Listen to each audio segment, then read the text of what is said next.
ಎಲ್ಲರೂ ಕೇಳ್ತಾ ಇದ್ದಾರೆ, ಏನ್ ರೈತರು ಅಂತ ಸಡನ್ ಆಗಿ ಮಾತಾಡ್ತಾ ಇದ್ದೀರಾ, ರೈತರ ಪರ ಇದು ಮಾಡ್ತಾ ಇದ್ದೀರಾ, ಏನಿದು ರಾಜಕಾರಣಕ್ಕೆ ಹೋಗೋ ದಾರಿನ ಐಡಿಯಾ ಅಂತ ಕೇಳ್ತಾ ಇದ್ದಾರೆ.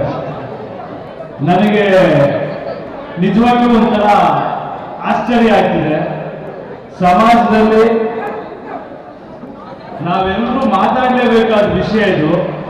ಈ ತರದ ಒಂದು ಸಮಸ್ಯೆ ನಡೀತಿರ್ಬೇಕಾದ್ರೆ ಮಾತಾಡೋದು ಅದು ಬರೀ ರಾಜಕಾರಣಕ್ಕೆ ಅಂತ ಅನ್ಕೊಳ್ಳೋದಿದೆಯಲ್ಲ, ಅದೇ ದೊಡ್ಡ ತಪ್ಪು. ರಾಜಕೀಯನೇ ಮಾಡಬೇಕು, ರಾಜಕೀಯಕ್ಕೆ ಬರಬೇಕು ಅನ್ನೋದು ನಾನೇನಾದ್ರು ಡಿಸೈಡ್ ಮಾಡಿದ್ರೆ ಅದಕ್ಕೆ ರಾಜಕೀಯ ದಾರಿಗೆ ಹೋಗ್ಬಿಡ್ತೀವಿ. ಈ ತರ ಏನೋ ಮಾಡ್ಕೊಂಡು ಬರಬೇಕಾಗಿಲ್ಲ. ಎಲ್ಲಕ್ಕಿಂತ ಮುಖ್ಯವಾಗಿ ಸಿನಿಮಾ ರಂಗದಲ್ಲಿ ನಾನು ಬಹಳ ಖುಷಿಯಾಗಿದ್ದೀನಿ. ನೀವೆಲ್ಲ ಪ್ರೀತಿಯಿಂದ ನನ್ನನ್ನು ಬೆಳೆಸಿದ್ದೀರಾ. ಇವತ್ತು ನಾನು ಹೇಗೆ ಬೆಳೆದಿದ್ದೀನಿ, ಯಾಕೆ ಬೆಳೆದಿದ್ದೀನಿ, ಇಲ್ಲಿ ಯಾಕೆ ನಿಂತಿದ್ದೀನಿ ಅಂತ ಯೋಚಿಸಿದಾಗ ನೀವೆಲ್ಲರೂ ಕಾರಣ. ಇಡೀ ನಮ್ಮ ರಾಜ್ಯದ ಜನ, ಯಾವ ಜಾತಿ,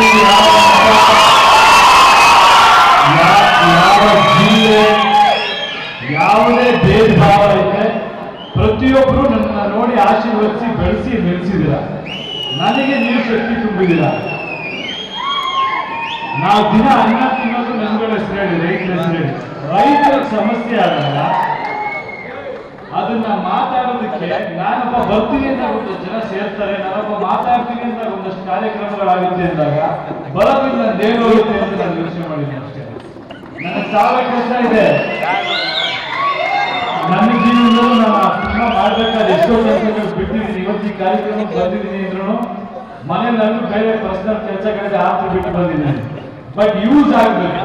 ನಾನು ಸುಮ್ಮನೆ ಬರ್ತೀನಿ, ರಾಜ್ಯದಲ್ಲೆಲ್ಲ ಎಷ್ಟು ರೈತರ ಪರವಾಗಿ ಮಾತಾಡ್ತಾ ಇದ್ದಾನೆ, ಬಹಳ ಒಳ್ಳೆ ಕೆಲಸ ಮಾಡ್ತೀನಿ, ಬರೀ ಶಬಾಸ್ ಈ ತರ ಅನ್ನಿಸ್ಕೊಳ್ಳೋಕೆ ನಾನು ಈ ಕೆಲಸಗಳು ಮಾಡ್ತಾ ಇಲ್ಲ. ನಿಜವಾಗಿ ಒಂದು ಮಾತು ಹೇಳ್ತೀನಿ ಕೇಳಿ. ಇಷ್ಟು ದಿನ ನೀವೆಲ್ಲ ಏನೇನು ಹೋರಾಟಗಳು ಮಾಡಿದಿರ ಎಲ್ಲ ಅರ್ಧಂಬರ್ಧ ಆಗ್ತಾ ಇರುತ್ತೆ. ಯಾಕಂದ್ರೆ ಅಷ್ಟು ಲೈಟ್ ಆಗಿ ತಗೊಂಡಿದ್ದಾರೆ ನಿನ್ನ ರಾಜಕಾರಣಿಗಳು. ಯಾವ ತರ ಅನ್ಕೊಂಡಿದ್ದಾರೆ, ನಾನು ಎಷ್ಟೋ ಜನ ರಾಜಕಾರಣಿಗಳ ಹತ್ರ ಮಾತಾಡ್ತೀನಿ, ಏನ್ ಮಾತಾಡಿದ್ರು ಅವ್ರು ಹೇಳೋದು ಒಂದೇ ವಿಷಯ, ಏನೆಲ್ಲ ಮಾಡಿದ್ರು ಅಷ್ಟೇ ಸರ್, ಲಾಸ್ಟ್ 3 ದಿನದ ರಾಜಕೀಯ ಅಂತ. ಏನ್ ಲಾಸ್ಟ್ 3 ದಿನದ ರಾಜಕೀಯ ಅಂದ್ರೆ ಲಾಸ್ಟ್ 2 ದಿನ 3 ದಿನ ಬೇಕಾದ್ರೆ ಎಷ್ಟು ನೋಟ್ ಹೊಡಿತೀವಿ ಅದ್ರ ಮೇಲೆ ನಾವು ಗೆಲ್ಲೋದು ಅನ್ನೋ ಕಾನ್ಫಿಡೆನ್ಸ್ ಅವ್ರಿಗಿದೆ. ಎಲ್ಲಿವರೆಗೆ ಅವ್ರಿಗೆ ಅದು ಸುಳ್ಳು ಅನ್ನೋ ಪ್ರಜ್ಞೆ ಬರುತ್ತೋ, ನೀವು ಅದನ್ನ ಸುಳ್ಳು ಅಂತ ಸಾಬೀತುಪಡಿಸ್ತೀರೋ ಅಲ್ಲಿವರೆಗೂ ನಿಮ್ಮ ಸಮಸ್ಯೆಗಳು ಬಗೆಹರಿಯಲ್ಲ. ಎಲ್ಲರೂ ಮಾತಾಡ್ತೀರಾ, ಎಲ್ಲರೂ ಕೈ ತೋರಿಸ್ತೀರಾ. ಯಾವಾಗ ನಿಮ್ಮ ವಿಷಯಕ್ಕೆ ಬರುತ್ತೆ, ನಮ್ಮ ಜಾತಿ ಒಬ್ಬ ನಿಂತ್ಕೊಳ್ಳಿ, ನಮ್ಮವ್ರು ಬೇಕಾಯ್ತಾನೆ. ಯಾವ ನಮ್ಮವರು ಯಾರು ಬರಲ್ಲ ಸ್ವಾಮಿ, ನಮ್ಮವರು ನಮ್ತನ ಅಂತ ಇರೋರು ಜಾತಿರಲ್ಲ. ಯಾರು ಜನ ಕಷ್ಟಪಡ್ತಾ ಇದ್ದಾರೆ ಸ್ಪಂದಿಸೋ ಮನಸ್ಸಿರುತ್ತೋ ಅವನು ನಮ್ಮವನು. ಜಾತಿ ನೋಡಿ, ಕಲ್ಚರ್ ತಪ್ಪಲ್ಲ. ನಿಮ್ಮ ಮನೇಲಿ ನೀವೇನಾದ್ರೂ ಪಾಲಿಸ್ಕೊಳ್ಳಿ, ನಿಮ್ಮ ಕಲ್ಚರ್ನ ನೀವು ಬೆಲೆ ಕಟ್ಕೊಳ್ಳಿ, ನಿಮ್ಮ ದೇವ್ರ ನೀವು ಪೂಜಿಸಿ, ಎಲ್ಲ ಮಾಡಿ.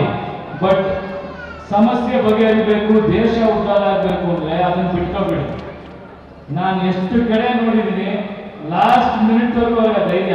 4 ವರ್ಷ ಏನಾದ್ರು ಮಾಡಿರ್ತಾರೆ, ಈಗ 5ನೇ ವರ್ಷಕ್ಕೆ ಶುರುವಾಗುತ್ತೆ ನೋಡಿ, ಎಲ್ಲಾ ಸಾಧನೆಗಳು ಮಾಡಿದೀವಿ ಎಲ್ಲ ಸರ್ಕಾರಗಳು, ಇವರು ಅವರು ಅಂತಲ್ಲ.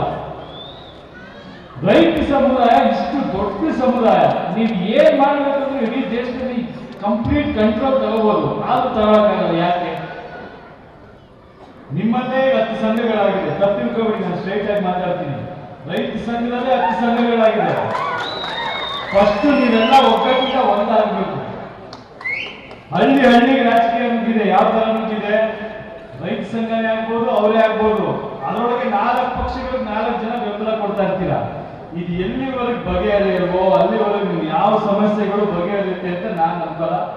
ನಾನು ಕೇಳ್ಕೊಳ್ಳೋದು ಇಷ್ಟೇನೆ, ಇದು ಕರೆಕ್ಟ್ ಟೈಮು. ಇಲ್ಲಿಂದ ನಿಮ್ಮ ಹೋರಾಟ ಜೋರಾಗಿ, ನಿಮ್ಮ ಸಮಸ್ಯೆಗಳು ಏನೇನಿದೆ, ಎಷ್ಟು ಸ್ಕೀಮ್ಗಳಿದೆ ಅಂದ್ರೆ ಈ ರಾಜ್ಯದಲ್ಲಿ ಇಲ್ಲಿರೋ ಸ್ಕೀಮ್ಗಳೇ ಇಲ್ಲ. ನೀರು, ರೈತರಿಗೆ ಸಾಲ ಮನ್ನಾ ಕೇಳ್ತಾ ಇದ್ದಾರೆ, ಖಂಡಿತ ಒಳ್ಳೇದು. ಈಗ ಬರಗಾಲ ಬಂದಿದೆ, ಸಾಲ ಮನ್ನಾ ಮಾಡಬೇಕು, ಅದು ಎಲ್ರೂ ಒತ್ತಾಯ. ಬಟ್ ನನ್ನ ಆಸೆ ಏನ್ ಗೊತ್ತಾ, ಮುಂದೆ ಯಾವತ್ತೂ ನಾವುಗಳು ನಮ್ಮ ರೈತರು ಸಾಲ ಮನ್ನಾ ಮಾಡಿ ಅಂತ ಕೇಳೋ ಸ್ಥಿತಿ ತಲುಪಲೇಬಾರದು. ಅಂದ್ರೆ ಅಷ್ಟು ದುಡಿಬೇಕು ಅಂತ ನಾನು ಹೇಳ್ತಾ ಇರೋದು. ನಾನು ಸಾಕಷ್ಟು ಜನಗಳು ರೈತರಿಗೆ ಭೇಟಿ ಮಾಡಿದ್ದೀನಿ, ಎಲ್ಲರೂ ಹೇಳೋದು ಒಂದೇ ಮಾತು, ನೀರೊಂದು ಕರೆಕ್ಟಾಗಿ ಕೊಡಿ ಸರ್, ಸರ್ಕಾರಕ್ಕೆ ನಾವು ಸಾಲ ಕೊಡ್ತೀವಿ. ಅದು ನಿಜವಾದ ಸ್ವಾಭಿಮಾನದ ಒಂದು ಇದು. ನಾನು ಕೇಳೋದು ಇಷ್ಟೇನೆ, 20 ಪ್ರಾಜೆಕ್ಟ್ ಇರುತ್ತೆ, 20 ಪ್ರಾಜೆಕ್ಟ್ ಕಂಪ್ಲೀಟ್ ಮಾಡಲ್ಲ. ಹೊಸ ಗವರ್ಮೆಂಟ್ ಬರುತ್ತೆ, 20 ಪ್ರಾಜೆಕ್ಟ್ ಅನೌನ್ಸ್ ಮಾಡ್ತಾರೆ, ಅದಕ್ಕಾದಂತ ದುಡ್ಡು ಖರ್ಚು ಮಾಡ್ತಾರೆ. ಯಾವ ಪ್ರಾಜೆಕ್ಟ್ ಕಂಪ್ಲೀಟ್ ಆಗ್ತಿಲ್ಲ. ಫಸ್ಟ್ ನಿಮ್ಮ ಭಾಗಗಳಲ್ಲಿ ಏನೇನು ಪ್ರಾಜೆಕ್ಟ್ ಕಂಪ್ಲೀಟ್ ಆಗಬೇಕು, ಈಗ ಅಪ್ಪರ್ ಭದ್ರಾ ಯೋಜನೆನ ನೀವೆಲ್ಲ ಪಟ್ಟಿ ಹಿಡಿದು ಈ ರೈತ ಸಂಘದವ್ರು ಹೇಳಿದ್ರೆ ಆದಷ್ಟು ಬೇಗ ಅದನ್ನ ಮಾಡಿಕೊಂಡು ನಿಮ್ಮ ನೀರಾವರಿ ಸಮಸ್ಯೆ ಬಗೆಹರಿಸ್ಕೋಬೇಕು. ಆದ್ರೆ ಕೆರೆ ಹೂಳೆತ್ತಿದ್ರೆ ಮಾತ್ರ ಅದು ನಿಮ್ಗೆ ಇನ್ನೂ ಎಕ್ಸ್ಟ್ರಾ ಬೆನಿಫಿಟ್ ಆಗೋದು. ಸೊ ಪ್ರತಿಯೊಬ್ರು ಕೆರೆ ಹೂಳೆತ್ತ ಕೆಲಸ ಈಸಿಯಾಗಿ ಮಾಡ್ಬೋದು. ಅದು ಮಾಡ್ಬೋದು ಅಂತ ತೋರಿಸ್ಬೋದು ಅಂತಾನೆ ನಾನು ಮಾಡಿದ್ದು. ಬೇರೆ ಎಲ್ಲ ಕಡೆ ಎಷ್ಟೋ ಜನ ಹೇಳ್ತಾರೆ ಸರ್ ನಮ್ಮೂರಲ್ಲಿ ಒಂದು ಕೆರೆ ಹಚ್ಚಿ ಸರ್, ನಮ್ಮೂರಲ್ಲೂ ಮಾಡ್ಬಿಡಿ ಸರ್ ಅಂತ ಹೇಳ್ತಾರೆ. ಅದು ನಾನು ಮಾಡೋದು ಅಂತ ಹೊರಟಿರೋದಲ್ಲ, ನಾನು ಮಾಡ್ಬೋದು ನೀವು ಮಾಡ್ಬೋದು ಅಂತ ತೋರ್ಸಕ್ ಹೊರಟಿರುವಂತ ಒಂದು ಕೆಲಸ ಅಷ್ಟೇ. ಈಗ ಶ್ರೀಗಳು ಹೇಳಿದ್ದಾರೆ, ಅವ್ರ ಪಕ್ಕದಲ್ಲಿ ಕೂತ್ಕೊಂಡಾಗ ಹೇಳಿದ್ರು ನಾವು ಮಾಡ್ತೀವಿ, ಇದು ಕೆರೆ ಕೊಡ್ತೀವಿ, ಜನಗಳ ಕೈಯಲ್ಲಿ ಮಾಡಿಸ್ತೀವಿ ಅಂತ. ಅವ್ರ ಮಾರ್ಗದರ್ಶನ ಇರಲಿ. ಇಡೀ ನಿಮ್ಮ ಚಿತ್ರದುರ್ಗದಲ್ಲಿ ಎಷ್ಟು ಕೆರೆಗಳಿದೆ, ಎಷ್ಟೋ ಜನ ಇದ್ದೀರಾ, ನಿಮ್ಮ ಕೈಲಿ ಆಗುತ್ತೆ, ಧೈರ್ಯ ಮಾಡಿ ಮುಂದೆ ನುಗ್ಗಿ 10 ಜನ ಸೇರ್ಕೊಳ್ಳಿ, ಚಿಕ್ಕದಾಗಿ ಕೆಲಸ ಮಾಡೋಕೆ ಶುರು ಮಾಡಿ. ತುಂಬಾ ಒಳ್ಳೆ ಕೆಲಸ ಆಗುತ್ತೆ. ಯಾವ ಕರೆದ್ರು ನಾನು ಬರ್ತೀನಿ. ಒಂದೇ ಒಂದು ನಾನು ಕೇಳ್ಕೊಳ್ಳೋದು, ರಾಜಕಾರಣ ತುರ್ತಾಗ್ಬೇಡಿ. ನಿಮ್ಮ ಈ ಒಗ್ಗಟ್ಟು ಏನಿದೆ ರೈತ ಸಂಘ ಇಡೀ ರಾಜ್ಯದಲ್ಲಿ ಸಲ ಸ್ಟ್ರಾಂಗ್ ಆದ್ರೆ ಇನ್ನು ಬರೋ ದಿನಗಳಲ್ಲಿ ನೀವೇನಾದ್ರೂ ಒಂದು ಚೇಂಜಸ್ ತಂದ್ಕೋಬಹುದು. ಇದನ್ನ ಲೈಟ್ ಆಗಿ ತಗೋಬೇಡಿ, ಬಹಳ ಸೀರಿಯಸ್ ಆಗಿ ಶುರುವಾಗಲಿ. ನಿಮ್ಮ ಸಮಸ್ಯೆಗಳು ಬಗೆಹರಿಸಬೇಕು ಅಂದ್ರೆ ಆ ಥರದ್ದು ಒಂದು ಎಚ್ಚರಿಕೆ ನೀವು ಕೊಟ್ಟಾಗ ಮಾತ್ರ ನಿಮ್ನೆಲ್ಲ ಕಾಗದೆ ಬಗೆಹರಿಸ್ತಾರೆ. ಇಲ್ಲ ನಿಮಗೆ ಯಾಮಾರಿಸ್ಕೊಂಡು ಹೋಗ್ತಾ ಇರ್ತಾರೆ, ಹೊರಗಡೆ ಸ್ವಲ್ಪ ಮೇಂಟೈನ್ ಮಾಡ್ಕೊಂಡು ಹೋಗೋಣ ಅಂತ.